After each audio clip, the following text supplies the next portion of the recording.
So Alan, we have a trench system here. Yes, we do. And what we're trying to show students here is exactly why trenches were put where they were put. And this is a good place to sit. I mean, this is an original, well, it's a German trench, but rebuilt exactly as it was, using the same materials available at the time. You've got a front line here, a support line behind it, which is there now, a third line, sometimes up to a fourth line. The position can be up to half a mile in depth, and for every square kilometre of trench, you got up to 10 kilometres of trenches. So it's a complete rabbit warren in here. Very, very difficult to move around it.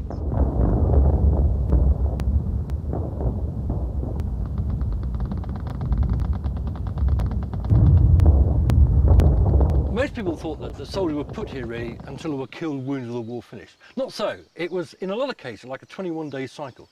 7 days in the front line, 7 days in reserve in case the Germans break through, and then 7 days at rest.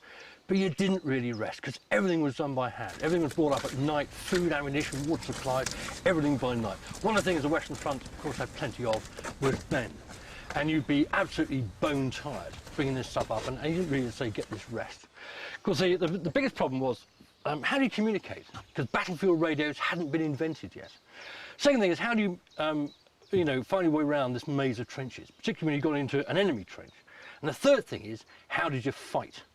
Because you probably realise that this trench is probably around about 0.8 metres wide. The British Army, in its infinite wisdom, has given you a weapon system that in fact is 1.5 metres long. So in other words, this in here for fighting is probably about as much use as a chocolate fireguard, because you can't really fight with it. So what do? Well, they kind of made their own. And here's one I made earlier. You'll probably notice that in the audience you'll notice, well, this is a rounder's bat.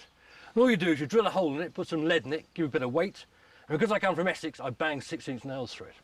Strap it to your wrist, and then what you've got the perfect trench fighting weapon system. Not designed so to kill, but to make sure it does not want to get up again in a hurry. Seriously ruin your day. It certainly would. They had other things. They would use things like sharpened shovels. They would use trench fighting knives, knuckle dusters, grenades invented purely for, or originally for trench fighting. Anything they could to avoid having to get back out the trench and across the killing field of no man's land. We have a generation of politicians, it's not their fault really, who believe that war is a matter of missiles that turn right at traffic lights, go down ventilator shafts, and it's clean, surgical and precise. Well, it's not. It's a dirty, disgusting, filthy business. And that doesn't change from what happened in the First World War to what's happening today.